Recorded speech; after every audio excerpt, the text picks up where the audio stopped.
Swayam Prabha. Digital India. Educated India.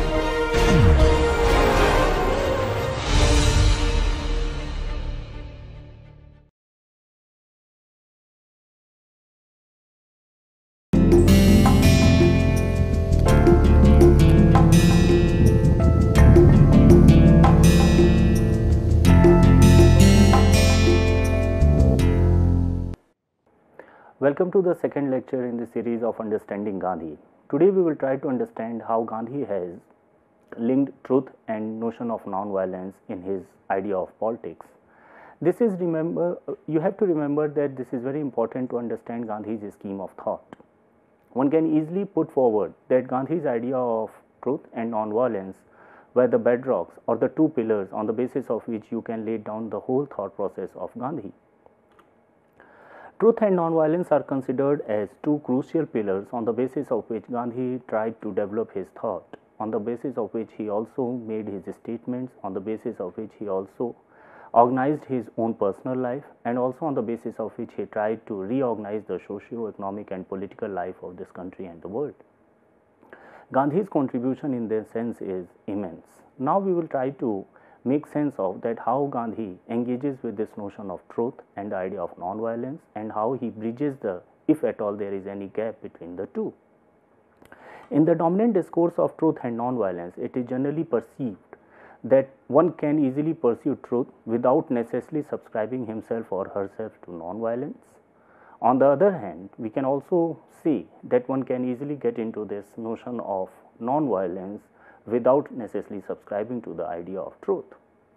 But if you minutely read and try to make sense of Gandhi's understanding of these two conceptions, it is quite clear that Gandhi was quite convinced that no, we have to bring both together as complementary. We cannot think of them in binary sense, or we cannot think of them as dichotomous. So for Gandhi, it is almost impossible to think of a situation where a person is arguing or person is convinced by the project of truth, but on the other hand is subscribing to violent acts, or for that matter has some kind of hatredness or violent relationship with other people. Gandhi's notion of truth, the ontological priority. Gandhi's idea of truth draws heavily from Hinduism, that the notion of Satya is the extension of divine consciousness and thus pervades the whole universe. But I must underline here, his conception of truth is not only borrowed from only one religious discourse. In fact, Gandhi's attraction towards Christianity was precisely because of its quest for truth and love. Thus, here one can easily understand from the above quote that Gandhi was not only pursuing truth and non-violence as something to be pursued in the social and political life as some kind of project or some kind of ethical principles. Gandhi was very much clear that it's going to be the ontological premise of his whole politics, of his being, and he argued and put forward his ideas as if inviting people to join him and considering violence and non-violence and truth as the ontological priority of constituting the self. For him, this truth is the whole, the absolute and the eternal principle. Thus, truth is God. Now, here you see that Gandhi is not only restricting or limiting himself in terms of joining the conception of truth and non-violence together. He is going even beyond that and arguing that we need to expand the whole notion of truth and non-violence and make it and dissolve it to the conception of the larger truth, the larger universe and the absolute truth, and ultimately to the conception of Ishvara or God. Moving further, Gandhi's above idea is based on Advaita philosophy of Hinduism. Now, as you can recall, that Advaita philosophy of Hinduism argues that there cannot be dichotomy between the conception of the human, the conception of the universe, and the conception of God. In this school of philosophy, that is Advaita, there is unity of all the purpose in this universe, and it is the consciousness which is the only continuous streamline, and we all are part of it. Gandhi continued and picked up his idea of truth and non-violence probably from this Advaita school of philosophy and argued that we cannot think of human existence in these two dichotomous system of philosophies or two dichotomous system of ethical principles of truth and non-violence. If we have to at all consider human being as the existence and has existence for some kind of purpose, then that existence and that purpose will always be in the continuous search and in the continuous strive for truth and non-violence at the same time. For him, there was no distinction between any of the above. In other words, I don't think Gandhi ever gave any ontological priority to one over the other. And this is something again very important. That's why I am again and again underlining on this conception of ontological priority of one over the other. Generally, it happens. If you look at most of the dominant schools of philosophy in the West and even across the world, that there is always this some kind of lexical priority of or lexical priority of the ontological conceptions, and you tend to put either one above the other or you subjugate one above by the other. Here Gandhi is quite clear that no, we have to think of both in the same stream, in the same continuity, and there cannot be the differentiations between the two. In Gandhi's scheme of thought, humans are equal participant in the divine cosmos, and this prepares the ground for dissolving the binary between the notion of truth and non-violence, to which we will come little later. Now here it is important to understand that Gandhi is trying to make sense of the divine cosmos and arguing that we have to keep this in mind, that human is part of a larger project, of a larger cosmos, which is a divine cosmos, and human has, even if at all has some kind of intervention into this cosmos, has its intervention through some kind of acts or some kind of behaviors or some kind of positions which one takes in the socio-economic and political life. Now, how to make sense of that intervention of human in this divine cosmos? Gandhi is quite clear that you have to first of all understand the human limitations, the limitation of his or her thought and the limitation of his or her conduct. Now, recognizing this limitation of human, you have to also keep this in mind that we all are part of this design, larger design, and while making that contribution towards this larger design, we have to understand that our each and every act must be in continuity, and there cannot be any contradiction, there cannot be any dichotomy, and truth and violence are not separated from that way. What is Gandhi trying to do through truth and non-violence? Gandhi's philosophical endeavor, both at the level of theory and practice, is to constantly strive for human perfection in terms of participation in the divine cosmos. For this, Gandhi suggests the purity of heart and soul to ultimately reunite with the divine consciousness. Second, Gandhi attempts to transcend the boundaries of immediate caste, religion, gender, etc. to meet one's own infinitude and thus attain the ultimate.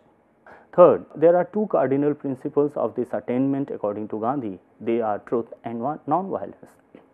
Now, it is important to understand here that while Gandhi is trying to make sense of this truth and non-violence, he puts this question for himself, that what am I going to do with these two conceptions of truth and non-violence? What are they going to have, and in terms of their role in my life, both at a personal and public life? And there Gandhi is quite clear that truth and non-violence have a major role to play, and that role is again there to remove the dichotomy of the human existence. Dichotomy in the sense of existence of human as someone who can control the nature and control the outcome of his or her own act, as it is envisaged and proposed to us by the Western philosophies or modern Western philosophies.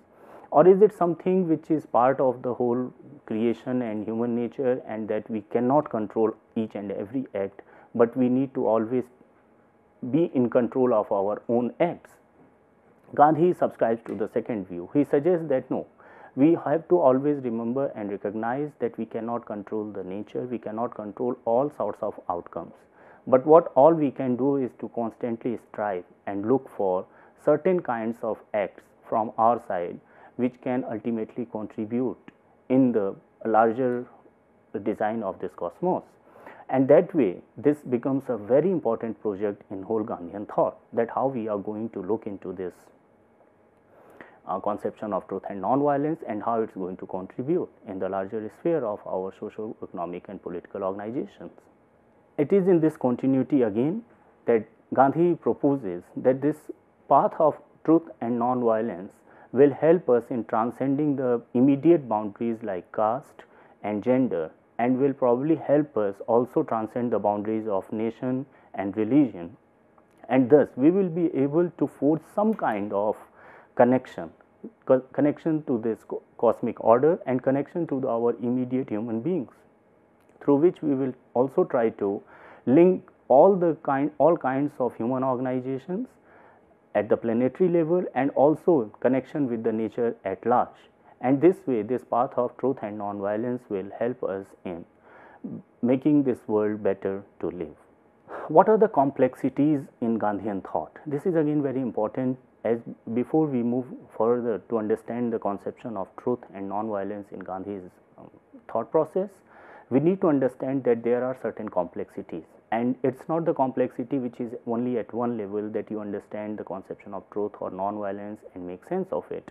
In fact, the complexities in Gandhi's thought are at multiple levels. I will start with the first. By the time we reach the Gandhi understanding of truth as God, as we saw in the earlier part of the lecture, and where there is no duality between the creature and creation, another complexity in Gandhi's thought emerges, and this is again a complexity which is very important to make sense of. Gandhi proposes the pluralistic understanding of this absolute truth towards which human aspires. For Gandhi, there are innumerable definitions or conceptions of God, because the God has multiple manifestations. Now, as we were seeing in the previous part of this lecture, that for Gandhi the conception of truth is quite evident, and here he is linking the conception of truth to Ishwar or God. But further, if you move in his discourse or his thought, you will find that Gandhi is now started gradually heading towards claiming that this conception of truth is actually equivalent to the conception of absolute truth, and that's why the search for truth is not going to end forever, because the search for absolute truth cannot end, and it's not finite act of finding the absolute God. Now, the moment you link this conception of truth to absolute reality or absolute God or absolute cosmos, then there comes the problem that is Gandhi claiming that there is an absolute truth? Then the answer, if you ask this question to Gandhi, the answer is no. Gandhi, at the same time, as I told you that there is complex multi-layered conceptions within this conception of truth and non-violence in Gandhi, Gandhi will claim that no, I am not talking about the absolute truth. In fact, what I am trying to highlight is that there is always this tense, or there is always this attempt to reach this conception of absolute truth, but in between lies something called the relative truth. So now here Gandhi is coming up with a new conception of truth, that is the truth which is linked to this relative conception of the truth. And now what is this relative conception of the truth? Then again Gandhi links it to the conception of absolute God, and says that absolute is the one, infinite, and we cannot understand or grasp it fully. What all we can try to understand is that the multiple manifestations of God, which are the lesser beings. Now this multiple manifestations of God is something now similar to multiple manifestations of truth. So as you try to understand truth from the multiple vantages point, similarly you try to understand the absolute through multiple gods, or the relative gods and relative truths. So that's how Gandhi goes into this conception of truth and absolute truth, and conception of God and absolute God. We will see further in this lecture that how Gandhi is trying to use Anikantwad's conception to make sense of this absolute truth and relative truth. We all know that there is this famous story of an elephant, and how that an elephant was touched by 7 men, and then they came out with their own understanding of that what constitutes an elephant. So these were the 7 blind men, and they were touching an elephant, and they were trying to make sense of animal is this. So someone who was touching the trunk had his or her own conception of the reality, that is the elephant. Similarly, someone who is touching a small tail of the elephant will come out with a different understanding. Someone who is touching a very small eye of such a big animal, elephant, will have certainly a totally different understanding of what constitutes an elephant. So that's how all 7 came out with their own version of the truth, and the truth is about that animal, that what constitutes this elephant. It is interesting to understand here that Gandhi is arguing that none of them are wrong in their own way, despite the fact that none of them are coming out with the one absolute truth about the elephant, that this is how elephant is. And if you understand or try to make sense of that, what is all this elephant is constituted of, by just picking up one vantage point or one reference point of one blind man, you will never get to know the whole truth or the idea about the whole elephant. But that doesn't mean that the one person who has reported something about that animal by just touching a small eyes or a small tail is wrong. Similarly, Gandhi is trying to argue that when you are trying to and you are in search of truth, you uses your own vantage point and you look at the truth, the larger truth or the greater truth or the absolute truth from the different vantage points of your own existence in the moral, social and economic world, and you make sense of it. The important thing is to understand and recognize this fact that the person who is looking at that truth is looking at from a certain vantage point, and because of that certain vantage point, which has its own advantages in terms of location but also disadvantage in terms of not located exactly at that position from where one can see all sorts of truth or the truth from all angles. Thus, it is very important to recognize the fact that the truth will always come out. If the truth is searched by the human capacities or human beings, it will always be limited. It will always be guided by what Gandhi is called the relative truth conception, or what he is borrowing from the Jain philosophy of Anekantvad. Gandhi further claimed that as we see that when the 7 blind men are touching the different parts of the elephant, I am quoting Gandhi here, that they were all true from their points of view, and yet each appeared to be untrue from their points of view of the rest. The truth was beyond all 7. And this is something very interesting to observe here, that the absolute truth was beyond all 7. But that doesn't mean that they were nowhere near the truth. All of them were very close to truth and had certain understanding of truth, but from their own limited vantage points. What may appear as truth to one person will often appear as untruth to another. This is again very important quotation from Gandhi. Gandhi is so open and so democratic in recognizing the fact that maybe I am looking at one side of the truth and very much convinced by the idea of whole truth by just looking at a part of the truth. On the other hand, someone who is looking at from the other side will claim that what I am seeing as a truth is in fact untruth. Now, how to make sense of this? Gandhi is saying that we need to recognize the fact that I have my limitation in terms of looking at it. Similarly, the other person who is looking at the truth from the other side has his or her own limitation of looking at the truth. And that's why probably that person is claiming that it's untruth. Now, how to bring or bridge this gap? Gandhi then gets into this idea of having constant dialogue, having constant democratic negotiations, having constant democratic dialogue processes, engagement, sitting with the person and having certain kind of respect for the other, even when you are thinking or the other person is thinking other way around, that either I am on the wrong side of the truth or the person who is in opposition to you is on the wrong side of the truth.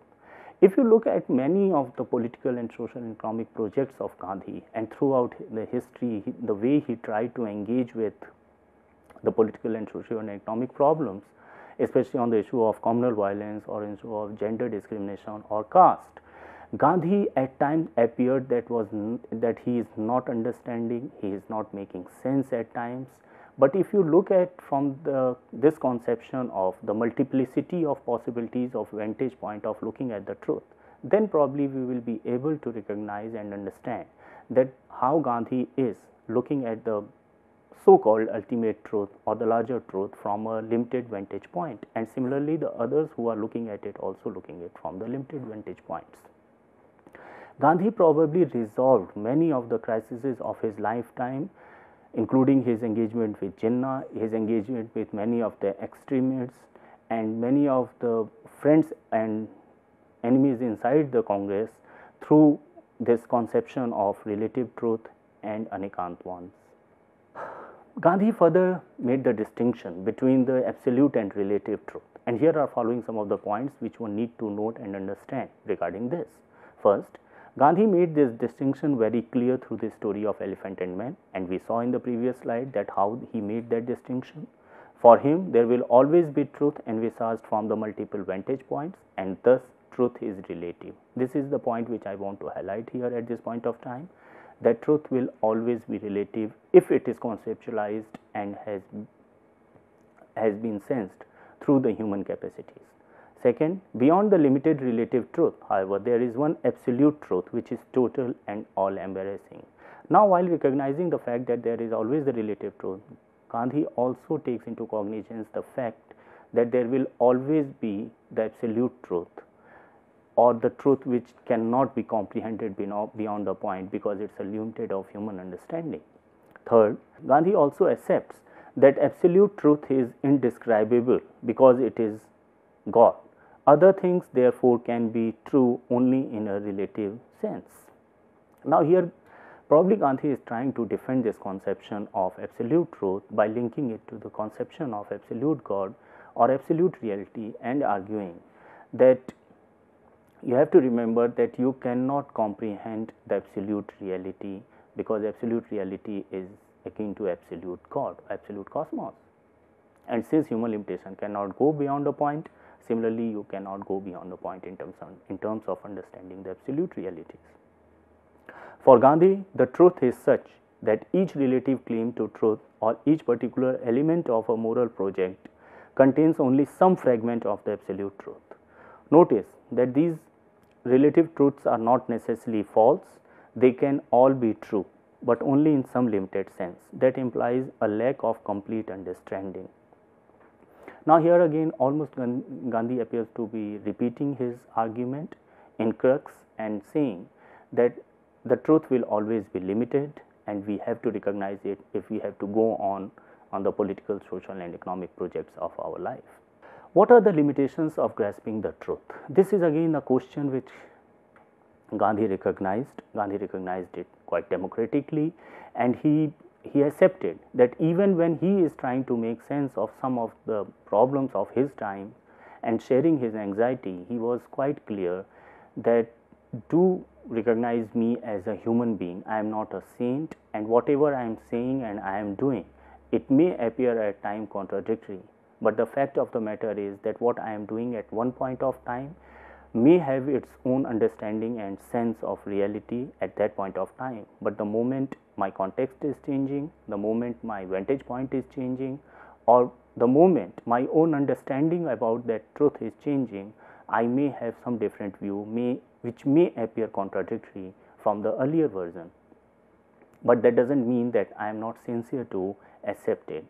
And that's how Gandhi moved onward and tried to make sense of the truth and what are its limitations in terms of grasping it. Here are some of the points which one need to understand while understanding this. First, Gandhi recognized the limitations of human in knowing fully the absolute truth. Second, human capacity to know the truth is also fallible and subject to constant revision, and this is what I was trying to underline just before, that Gandhi always recognized this limitation of human capacity and at the same time also giving this right to human being to revise their position. And this is something which is very important in terms of engaging in a socio-economic and political environment in which we are always tend to claiming that we know the ultimate truth. Here is a person with such high regard in the social sphere, then too he is accepting that we need to always try to revise our position, and we should accept that why we are revising, in what circumstances we are revising, and what are those situations which are changing beneath our feet, which is leading to this kind of change in our positions. For Gandhi, man is a creature full of errors, but human is a self-governing being, and self-government necessarily includes the power as much as to commit errors as to set them right. And this is what precisely constitutes Gandhi's idea of engaging with the truth, that he accepts the limitations of human, then he is saying that we all are self-governed person, and the moment we are self-governed, we are equally free not only to search for the truth but also to commit the mistakes. But here is the beauty of this thought process of Gandhi, that he is not only limiting himself to committing the mistake but also recognizing it and revising the position in the search of this process of what he is calling the truth.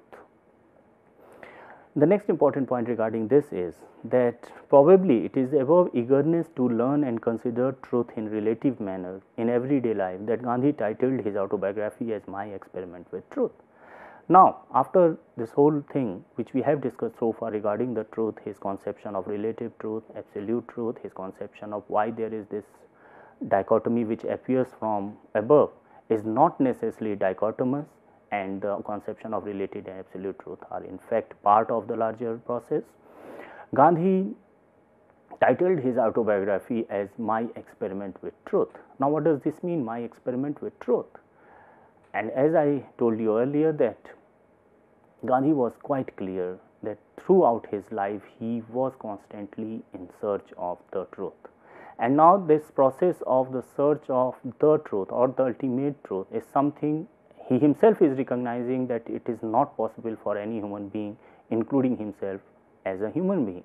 So, what all he can do? Then Gandhi said that what all I can do is that keep experimenting in my personal life, at my everyday life, as well as in all sorts of engagement in the social life. And that's how you see that his experiment with sexuality, his experiment with political processes, his experiment with religion is quite evident, and he openly accepts it, that the way his positions is changing, including his position on caste, his position on the issue of women, something if you contrast it from his position in 1909 in Hindu Swaraj or in 1920s and 30s and his later positions in 1940s, you will see that there are some shifts. But Gandhi is quite aware of those shifts, he is accepting those shifts and also giving explanations that in what circumstances those shifts are taking place vis-a-vis those issues. Politics of non-violence.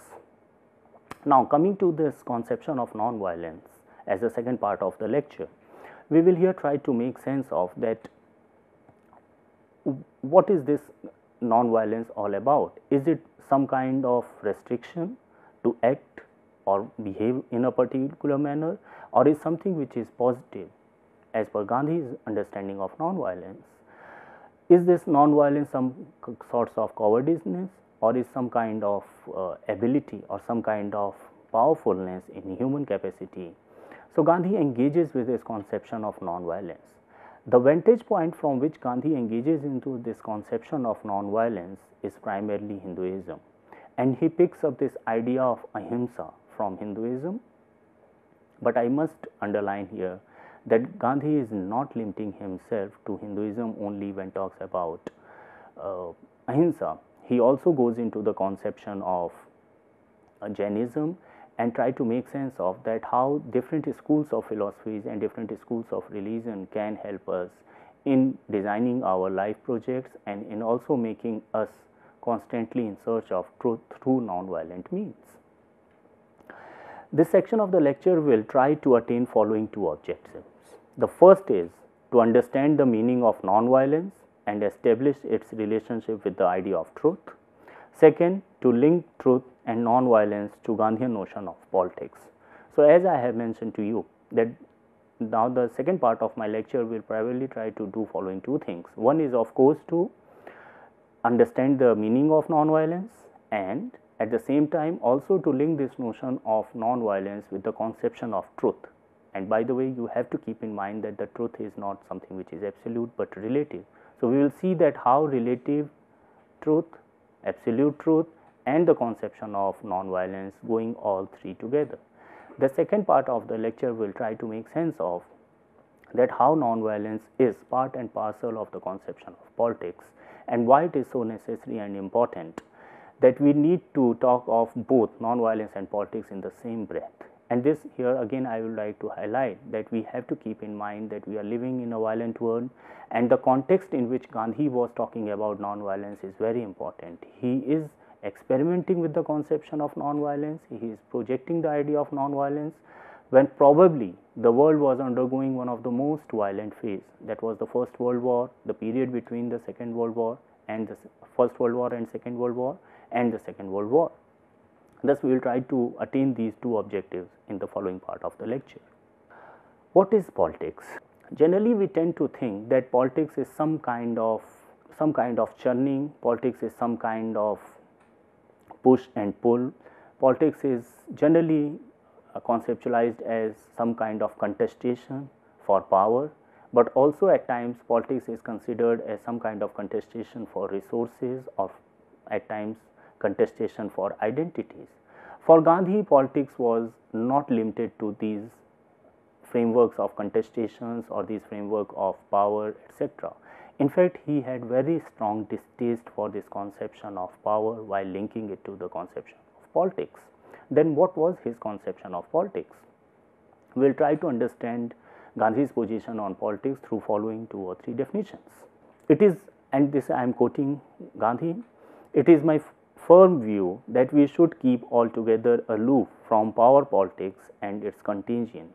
I wonder if we can remain free from the fever of power politics or the bid for power. Similarly, the politics which we are renouncing is the politics of acquiring positions of power. We have to give up offices in the Congress. I would say that we should withdraw even from municipal bodies. Politics of power is unreal. We must keep ourselves away from power and elections. This is how you think that, as you see that in the first part of this definition, Gandhi is making this stark difference between the conception of power and conception of politics. In continuity, in the second also, Gandhi delinks the conception of position with the conception of politics and power, and argues that politics has probably nothing to do with the conception of power and certainly nothing to do with the politics of position. So, what all Gandhi is talking about when talking about politics? Probably in Gandhi's understanding, politics was some kind of endeavor of attainment of some kind of fulfillment, some kind of creative project in which the survival of the human being is based. It's not only that, for Gandhi, politics was part of religion and vice versa, that religion is also politics for Gandhi and politics is religion for Gandhi. For Gandhi, politics is some kind of moral act, it's some kind of ethical values which is attached to it, and so on and so forth. We will see how Gandhi is trying to link these conceptions, the wider conception of politics, with the notion of non-violence and truth. Gandhi repeatedly makes the distinction between what he calls power politics and real or true politics, which for him must be looked upon in terms of social and moral program. So, here is for the first time coming up the idea of Gandhi's conception of politics. Now, this is the conception of politics which is clearly distinct from power politics, but what is it? For Gandhi, it is some kind of social and moral project. Now, what is the social and moral project Gandhi is talking about? And here, when we try to make sense of the social and moral project of politics, that the element of truth and non-violence enters into. So, in the next slide, we will try to link these 3, non-violence, truth and politics, together to make sense of Gandhi's standpoint on it. It is clear that Gandhi is not treating politics as a separate realm of human activity, but very much part of the larger human enterprise. In continuity, he famously said that I do not divide different activities, political, social, religious, economical, into watertight compartments. I look upon them all as one indivisible whole, each running into the rest and effect. Gandhi defines politics as a relentless pursuit for truth, and he accepts the fact that politics is a realm of relative truth and everyone holds his or her own vantage point to attain the betterment of our society. Now, here you see that how Gandhi is going back to his initial argument or original argument of considering truth always in the relative term and take cognizance of the fact that those who are talking differently than you have to recognize that doesn't mean that the person is wrong. It's just that you don't have the ability to see the way the other person is looking at it. Gandhi is similarly trying to bring in this conception of politics and linking it to truth and non-violence through this channel. He argues that I am not looking at politics in the watertight compartments of politics in terms of economics, or politics in terms of identity, or politics in terms of resources, or politics in terms of some kind of religious appeal. But for him, politics is all of them, and thus this is how he is bridging the gap between all. Then he is moving to the second part of his argument and suggesting that we have to take into cognizance that politics will always be about the contestation between the relative truths, which precisely means, and this is a very big claim, if you read it carefully you will find that this person is saying, Gandhi is saying, that when you are talking about truth, you are talking about politics, and when you are talking about politics, you are talking about the relative conceptions of truth. Now, the moment you say that in politics there is always the contestation between relative truth, the moment Gandhi is accepting that there is not going to be any enemy in politics, because all of us, all of those who are in this process of contestation in politics, they are looking at and trying to probably achieve the same goal of the absolute truth. The only divergence is that all of them are looking at it from the different viewpoints, and thus in politics no one is Gandhi's enemy, including Jinnah, including many others, those who always Britishers, and others those opposed Gandhi throughout. Then what is this link between non-violence and politics? For Gandhi, the spiritual and the ethical quest for truth serves as the driving purpose for the other realms of life, especially for the political. In this sense, the political is no different than any social or economic activities. The only condition Gandhi puts forward is that it must be guided by the quest for truth. Now, here Gandhi is trying to argue that throughout your life, if you are a part of the social, or if you even in your personal life, you are in this constant process of some kind of spiritual attainment, do not de-link your spiritual processes from your political projects or political processes. Similarly, do not de-link your spiritual processes from economic processes or social activities, and thus bring all 3 or 4 together, and you will find that there will be a holistic approach towards what is this conception of politics and truth is. Thus, for Gandhi, truth, politics and non-violence, all 3 going together. In continuity, Gandhi brings in the element of non-violence as inseparable condition for human existence and from the pursuit of truth. That's how Gandhi brings in this conception of non-violence and argues that one need to always pursue this conception of non-violence along with the conception of truth and the conception of politics, which will be again part of the larger project of conception of relative truth. Gandhi's response. Now, this is very important to understand that how Gandhi responded to this conception of connotation of non-violence. Gandhi had clearly in his mind 2 conceptions of non-violence. One was the negative conceptions, according to which Gandhi defined politics as contestations for relative truth. Now, the question emerges is, what should be the touchstone while pursuing or contesting for one's own relative truth? In other words, what will happen when multiple relative truths will stand in conflict with each other? Gandhi's response is quite clear here. Now, I must first explain to you these 2 questions which Gandhi is trying to put forward. The first is that when Gandhi is saying that when you are in politics and you are finding that there is always this contestation of truth, and you are holding one side of the truth, and you are claiming that is your politics, that truth is your politics, the question comes that how are you going to argue and stand for that truth? What will be the touchstone which will make you convinced, or which will probably convince you to argue that this is what I am standing for and this is what I am fighting for? Gandhi suggests that it is probably the principle of non-violence which you can use as the ultimate touchstone to argue that the kind of politics you are standing for and the kind of relative truth you can see from your own vantage point is something you are convinced with, and that will be the project which will help you in pursuing your side of the truth relentlessly. Gandhi's response is quite clear in this context. He is arguing non-violence can rescue us from such moral and political dilemmas as non-violence will put constraint on human action. Violence will never assist in exploring the absolute truth. simply because humans are not capable of attaining it in isolation. It can only be explored in cooperation, and thus non-violence has no place in politics. Now here is Gandhi's conception of negative role of the non-violence, and he's saying that it is important role of negative role of non-violence in politics. What is this negative role of non-violence in politics? Gandhi is saying that non-violence will constrain you from doing such acts which will isolate you in politics, and he is reminding us that politics is a collective project. The social, economic and political life of every individual is always a collective project.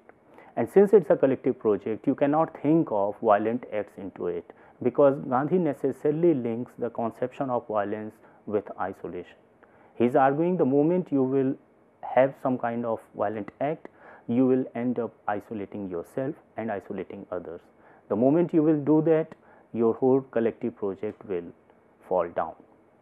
Thus, from the very practical point of view, it is important that you do take into consideration the role of non-violence as something which is, despite the fact that it has a negative role, it has a very important role to play. But Gandhi is not limiting himself to these negative roles only. He is moving forward and talking about the positive role of the non-violence, which we will see in the next part. What is this positive connotation of non-violence? According to Gandhi, beyond the negative constraint, non-violence is also a total ethical system that tells us what kinds of political actions are in accordance with truth and therefore justifiable. In a more robust sense, Gandhi uses the term to refer to the cultivation of certain virtues. The general term for Gandhian non-violence is ahimsa, which he translates alternatively as non-violence or love. Ahimsa in Sanskrit is for non-violence, while prefix a denotes the negative. Thus, minimally, ahimsa means a refusal to do harm. In its negative form, Gandhi acknowledges it means not injuring any living being, whether by body or mind. Now, Gandhi is moving towards the positive connotation of the conception of non-violence and arguing that despite the fact, and he is recognizing that yes, non-violence is at times about constrainment or about negative explanation of it, or definition of non-violence will be to not kill someone or not to do harm someone. But the positive aspect of non-violence, according to Gandhi, is a system of moral values, a system of ethical values which one must pursue in his socio-economic and political affairs or realms, because that's something which will constitute your ontological being. And for Gandhi, this ontological being of human is fundamentally non-violent, and its existence is based on non-violence, and that's how he makes this distinction between the isolation of the human being and the integration of human being. The integration of human being can only be ensured by the non-violent acts. On the other hand, the moment one is subscribing himself or herself to violent acts, the person will end up isolating himself, and thus the whole ontological being of that person will be challenged. What is the wider meaning of ahimsa in this context? As we discussed in detail, that Gandhi picked up this idea of ahimsa probably from Hinduism and partly from Jainism also, but at the same time Gandhi was giving and explaining this conception of ahimsa on his own. In the more expansive interpretation that Gandhi gives it, however, ahimsa means more than simply non-injury. In its positive form, ahimsa means the largest love, the greatest charity. And here you can see the moment Gandhi is talking about this largest love and charity in terms of ahimsa, that probably Gandhi is inching closer towards Christianity and picking up few points from there to make sense of that how ahimsa is quite close to this conception. Here ahimsa denotes the highest and most absolute truth, the supreme moral principle within which all other virtues are contained. Gandhi claims that non-violence implies love, compassion, forgiveness. Ahimsa, in the widest sense, means the willingness to treat all beings as oneself, a complete absence of ill will and goodwill towards all life.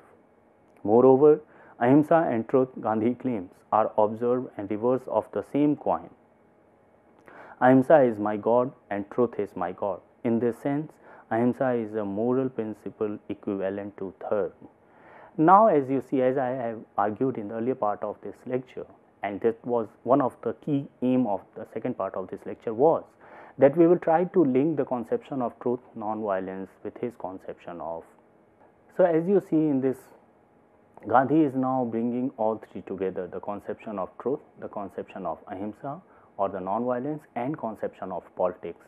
And he is very clear on this, that you cannot think of one in isolation. All three will always go together, and that's how one need to constitute his or her politics. Coming to the very important point, that is the non-violence versus cowardliness. We generally tend to, in the Indian psyche, this is what generally perceived in the modern times, that non-violence has something to do with the cowardness. If you are not violent enough, if you are subscribing yourself to non-violence, it means somewhere you are coward, and that's how you are probably responding to the situation.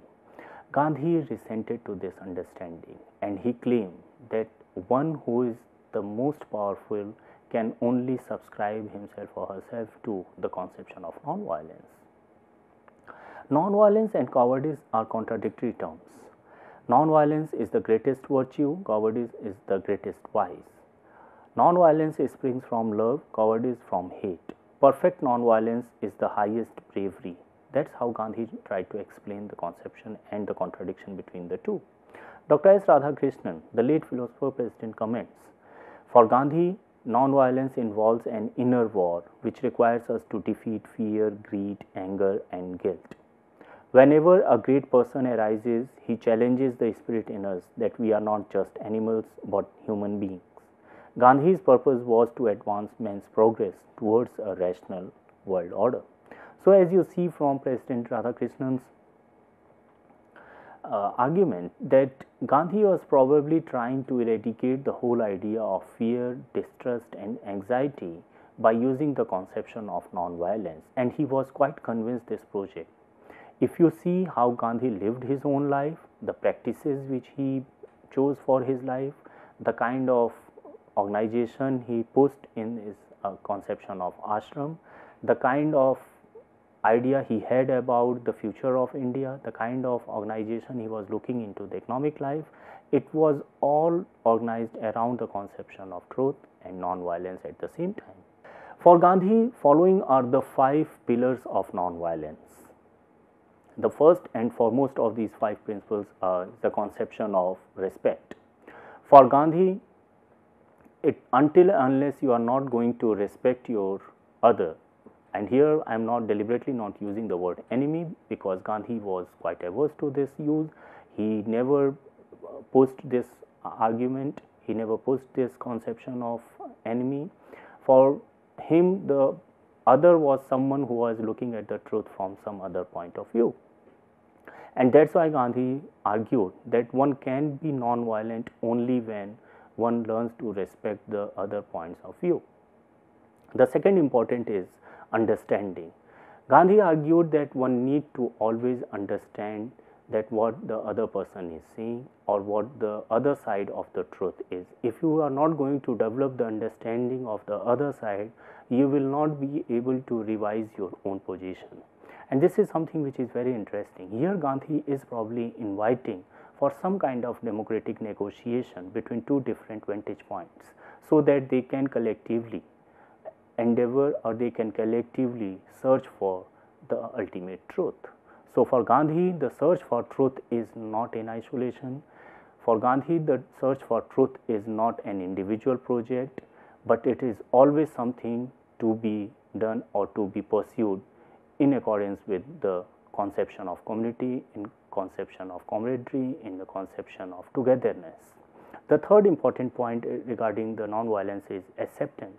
Gandhi argued that until and unless your viewpoint is not going to be accepted by the other, or vice versa, that you are not going to accept others' point of view, it will be difficult for you to reach to the conclusion or reach to the ultimate truth.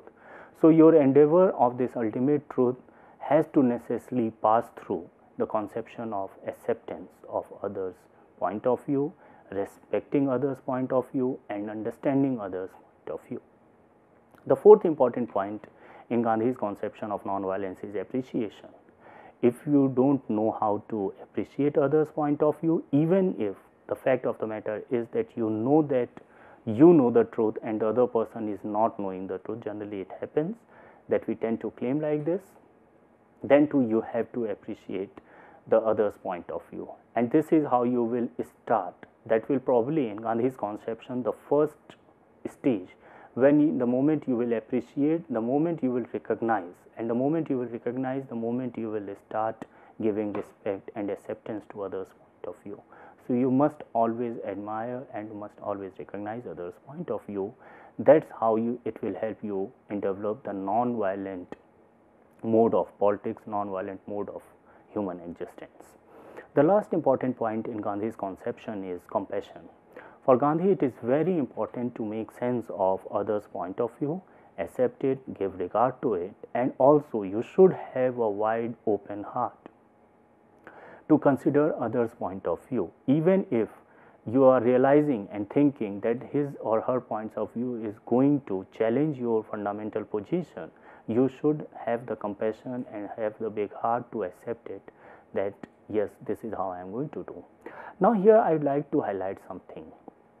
While I am talking about these 5 points and trying to make sense of that how these are the 5 pillars of Gandhi's conception of non-violence, one need not to only think of these 5 positions or 5 pillars as something to do with ethical positions, something to do with the moral code of conduct in some kind of debate or discussions, but one need to also understand and learn that this should be part of any kind of intellectual exercise, should be part of any kind of academic exercise, because that's how it will probably help us in understanding other points of view in a better way and also to revise our own positions.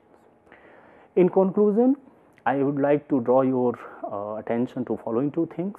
The first and the foremost is that Gandhi's conception of truth and non-violence cannot be understood in isolation or in fragments. His scheme of thought suggests that, in his own words, non-violence is the first article of my faith, it is also the last article of my creed. Thus you see that in this lecture, as we saw, that Gandhi's conception of truth and non-violence are not separate projects, they always go together.